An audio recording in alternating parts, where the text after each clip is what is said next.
Welcome to the Career Refresh Podcast. I'm your host, Jill Griffin.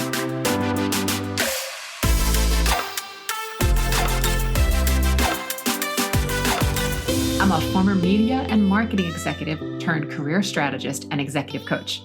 I spent my career working my way up and through the ranks of global organizations and startups, and today I show others how to do the same.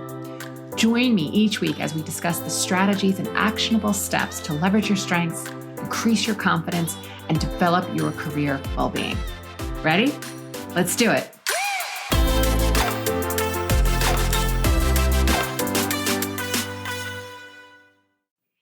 Hey friends, this is the Career Refresh, and I am your host, Jill Griffin. Today I'm talking about something that I am seeing a lot of lately. It's everywhere. It's the pandemic of other people's opinions. Opinions that are so loud they crowd out your own inner wisdom. And then you add on all the other decisions you have to make. You add on what's going on in your world locally, nationally, globally. And in front of you, you have all of these decisions and things to think about. And the result is overwhelm, anxiety, stress, uncertainty, all of it. So here's what usually happens. Again, taking it into career, you have some thoughts about what to do in your career, how to approach a strategic initiative, maybe even a situation at work. Maybe you want to apply for that internal position or transfer to another industry, figure out how to transfer your skills, start your own business, start a side business while you're in your current job. Or you have a compelling idea that you've put some thought to and you want to kick around a bit more. And then you ask the people around you. And those people you consider your trusted advisors. They know you, right? So you ask your colleague, your dad, your spouse, your friends. Everyone has something to say. And sometimes they might even offer their opinion without even being asked. And here's what I've heard just in the last month, and I have permission to share these experiences. My dad said I have no experience in that line of work, so I should just stick with what I know. My fiance is completely freaked out because she now thinks that I'm moving to another state. My husband thinks I'm crazy for even considering this. And, actually, that was my work husband thinks I'm crazy for even considering this idea. And my friend, who happens to be a registered nurse, thinks I should just quit, get a stable job, and leave the tech sector. So you see, this is all of these opinions that are out there.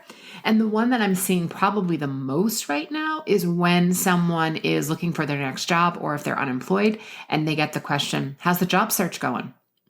And then there's the pause because you're like, what do I say? Because you're not necessarily thinking that this rando person is going to ask you this. And that's the giveaway. So now they're going to tell you how you need to get a job, what you need to do, how you need to change your resume, how you need to show up, how you need to apply. You're getting all of this feedback. And what I also hear from people is that the feedback doesn't fit. It's conflicting. It's distracting. So now you spend time correcting everyone and trying to re-explain so that they might understand better the exact question that you're asking them or the exact piece of area that you're looking to get feedback so they can give you better advice. And I know I've personally been in situations where I feel myself, it's like slow motion. All of a sudden I'm like, no. And I'm rolling myself back out of a conversation because the people I was talking to, well, they're experts in their own life, not mine. People are messy and they often don't know how to not center themselves in every conversation. They're always looking at themselves as to how they fit into the scenario or what they would do. So they're centering it on themselves. And they're thinking, what they would do with your circumstances. And that doesn't really work because they don't have your brain. They don't have your circumstances. They don't have your education, your life experience, your lived scenario. So there's some directional advice perhaps, but it's not you. So they're not there. Their lived experience and the consideration that I'm talking about was so different than mine. And the best, and of course, as a coach, I'm able to like be the watcher of my brain. And I love when I get triggered because I'm like, ooh, what's going on here? The interesting thing was they weren't even curious about my life. They just straight up were telling me what to do with like an aggressive level of demand. And then what they don't realize, which again, I think is funny, is I sort of turn into silent coach mode. And then I'm like, oh, why are you asking me these questions? But honestly, if I really go deeper and peel back, the experience was really alienating and uncomfortable. And it made me withdraw from people because I wasn't clearly being seen for me, but I was being seen for rather what you think I should be, do, have, or say based on your experience. So why do we do this to ourselves? Well, friends, our brain loves certainty. Our brains want to make meaning and understanding of what's happening so that we can be certain of what to know and what to do next. It comes from evolutionary biology. Our brain is always taking in information and deciding very quickly, is this danger? Do I need to do something? How do I need to handle this? What do I need to do? Our brain is always doing it. And your brain is working perfectly normal and beautifully. And that's what it's supposed to do. But our brains hate uncertainty. And what I find is that when we're feeling shaky or vulnerable or uncertain, or what I call halt, hungry, angry, lonely, tired, we want someone to tell us what to do, to be safe. Let them run the show.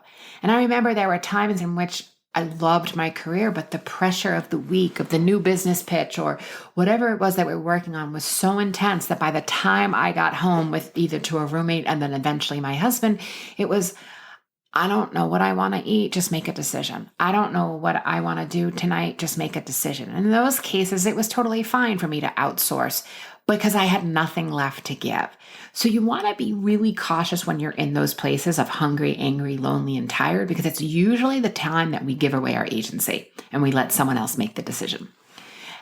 As I said, the challenge is that everyone has an opinion, but there's no strategic ops team that's going to come in and help you with the solutions and then shepherd you to the desired result, right? It's a drive-by that they're having a conversation with you at a family barbecue, and that's the attention we're getting. Your colleagues, your friends, the people you live with and love, they all want the best for you, but they think they know, based on your career and your choices and your lifestyles, what you should do. It's that inherent bias that comes through. And here are some of the ways that I also see it show up, so you might be able to identify yourself in some of these scenarios, is you want to get everyone's advice on your career or a career move. So you go to people in your circle because someone is going to have the best answer. So you collect opinions. You then start to sort them out. Maybe combine similar ideas and try these opinions or data points or information on because you think that the data or the opinion or the information is going to tell you how to move forward. It's not. It's your thoughts about the data or the information that's going to teach you or show you where you should move forward. And you're afraid because you don't want to make a mistake, because time and money are precious. So if I do that, what might happen? If I do this, what might happen? You get to choose. You get to make the decision. And just while we're at it, I don't believe in bad decisions. I believe there's just other decisions to make. We get data. Yeah, sometimes it wasn't the best decision, but there's still something to learn from that experience, and then you can apply it to where you're moving forward. My next example is ideas are coming out of your gorgeous brain. You may want to apply for that opportunity. Maybe you want to work for yourself. Hey, maybe I should switch careers. What if I move to the West Coast office? And you start sharing these ideas with others. The problem is that you are like a baker who is thinking of making a cake. However, you haven't even taken the batter and you haven't even taken the eggs and the butter out to rest at room temperature. So you're having all these loose ideas and people don't know what to make of it. So they tend to negate your idea, because they're thinking, well, what does this mean for me? So depending on who the person is, your idea and your ideation may impact them. So suddenly they're on the roller coaster with you. And depending on what the information is, they're thinking, what does this mean for me? So I'm not telling you not to bring people into your ideas. I'm saying if the butter and eggs aren't room temperature yet, maybe we can wait a little bit before we bring them in. Maybe we can start deciding that it's going to be a vanilla cake versus a chocolate cake before we bring people into our thought process. That's what I'm thinking. That's what I'm wanting you to do, so that you're relying on yourself first and you're tapping into your own inner wisdom before bringing in the cacophony of voices that are going to come at you. The next example that I see a lot is that you got some mixed performance information, right? So your work performance, you got some mixed information. Was this true? Is this really me? It's nuanced. What was said? There's parts of it that, again, feel like, all right, I could agree with that. There's parts that maybe you don't agree with it. And it's funny because we often sit with the negative parts and we're convinced that those are true, but we don't give equal weight to the good pieces of information that we received. So you want to figure out, again, you're asking your trusted crew, you're asking them what they think this means, what you should do as a next step, because we want them to help us make meaning. And we want to be able to make meaning from what we see or feel. We always want to make meaning of this. Then we go down the spiral of whys. Why did this happen? Why do we feel this way? Why did they say this? What should I do? As a coach, sometimes why is a really powerful question. And sometimes why is the shittiest question ever. It can be terrible because it spins us into a spiral of questions that usually result in more whys because we don't have the answers yet, because we haven't done the thinking. It's not helpful, and it's going to lead to overwhelm. So you can't possibly think of all of the answers to all of those questions that you feel are vital when you're feeling time and resources are precious, you're feeling hungry, angry, lonely, tired, you're asking yourself all these questions. Well, what should I do then? And then if that happens, what should I do with this? And then if this is done, what should I do there? Right? So you're on this why spiral. So we often then, when the overwhelm happens, is that we lean on the people nearby us and help them. And we want them to help us get out of it. But again, people are messy and they could have had a really bad day at work. And suddenly you're asking them a question and they're giving you an answer. And you're like, wait, what? So I want you just to take a moment and really realize that when you listen to everyone else, you lose yourself. And I'm going to say that again. When you listen to everyone else, you lose yourself. So what do you do instead? I got some ideas. 1, breathe. Literally breathing. This is going to calm you down. This will help you pause and tap into the inner voice, especially if you're feeling anxious or it feels urgent.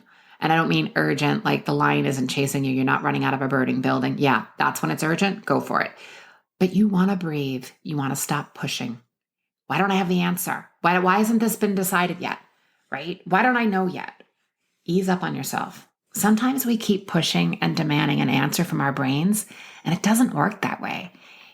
It's usually when we give ourselves space for meditation, exercise, taking a walk in nature, walk the dog, doing a hobby, or doing anything else than thinking and trying to figure it out is when we have a chance to hear that voice. The next building on that is getting quiet. This is the time that streaming services, people, social media, music, all of those voices, and actual noise around you makes it really hard to hear your own voice. I often like to ask myself a question, write it down, meditate or read a book for a bit, go for a walk if meditation isn't your thing. And then I come back to the question and give a free write to the answer, meaning I ask myself, what should I do about blah, blah, blah? Give it a little space, come back to it, and just start writing. At first, you're like, I don't know what I'm writing. Trust me, in time, you start writing and you're almost coaching yourself. You're giving yourself some thoughts to explore further and some additional answers. And this is where, again, I will say, I find that the universe's message to you is never urgent. It's usually quiet and a whisper. And you'd be surprised what you may tap into if you're giving yourself an opportunity to hear it. The next is, I would say, make a super tight list of who is in the inner circle. And I've done episodes before on board of directors. Not everyone might be in your inner circle for everything. You might have someone you would talk to about a relationship issue, whether platonic or romantic, and you might have a different person that you might talk to about a business situation. My point is, get tight on it. Not everyone needs to be part of your inner process for everything. This is not a referendum. It is not a public vote. Returning again to the cake analogy, maybe get the batter whipped up into a cake pan before you start asking everyone or telling everyone that you've made a cake, right? Get some concrete ideas and information before you start sharing with others. And listen, you want to be able to be in a place of curiosity and openness and maybe neutrality, because when you then bring in other people and their opinion, they're not going to be reading any negativity off of it. They're going to sense the curiosity and the neutrality in you, and you may get a different result from them. I'm talking in your inner circle. Maybe it's a coach, maybe it's a mentor, maybe it's one other person, depending on the topic. And I want to be clear, we are not excluding people. We are not being secretive. We're simply letting our own thoughts take hold a bit so that you're not like a piece of seaweed getting all knocked around and get knocked a bit with every different piece of opinion. All right, and then the last thing that I love to do is a little game I've invented, and I call it the knowing game. And I made this game out of my own desire to find ways to strengthen my inner voice beyond meditation, because I put my butt in the seat every day for, I don't know what, it's 25 plus years at this point. I'm also a certified meditation instructor, so I teach others how to meditate. But sometimes I can't meditate. I will tell you, I have figured out how to meditate on the New York City subway. And that's meditation with your eyes open for sure. But it's really finding a way to tap into that inner knowing. So when I suggest this to my clients, I will tell you, they first think I am batshit crazy. They think I'm nuts. They think it won't work. But then they always come back to me with really interesting ideas and new perspective. So here's how it works. You are not allowed to do anything without tapping into your inner voice and deciding first. So now you're thinking, what does this look like? Okay, so you're getting dressed in the morning. You are going to decide that you want to wear jeans and a t-shirt, or you want to wear that cute dress before you open your closet or your drawers. You make the decision first, then you go find what you want. You're not allowed to stand there in your closet or with your drawers and wonder what to wear, because again, that's like pushing away your agency. We want to come into that inner voice. Hungry? Don't open the pantry or the fridge without connecting in and deciding what you want. You're dying for Korean barbecue? Great, connect with that. And I'm going to guess the odds are you don't have that fresh and ready for you in the fridge. That's okay. The point of this exercise is listening to what you want first and then completing the decision. Let's continue. Spotify, Pandora, Apple Music, Amazon Music, same thing. Decide you want Taylor Swift radio or coffee shop vibes. Then open the app. Streaming platforms, you got it. Decide you want that true crime documentary or a rom-com. Then open the app and go look for what you want. Couple of things. You can change your mind once you get inside the closet or once you get and open the app. The exercise is for you, again, to start hearing that voice and letting that voice speak to you again. You're listening to that voice first before you're bringing in an outside opinion. Here's what I know to be true for sure. Our friends and family want the best for us. Or if they don't, then that's another episode. But we need to be selective. I love that you have people around you that care and want to give you advice, but listening to everyone means often losing yourself. Strengthening your connection with your inner voice, flexing that muscle through the suggestions that I've made, again, adding in that quiet time, meditation, reading, getting outside, are the things that help you reconnect to that voice. There's nothing wrong with getting advice and input, but we want to make sure that we have time for ourselves first before bringing in the whole neighborhood into our ideas. All right, friends, practice listening to your voice, that inner voice. Get really curious. Be kind. All right, friends, practice, and I will see you next time.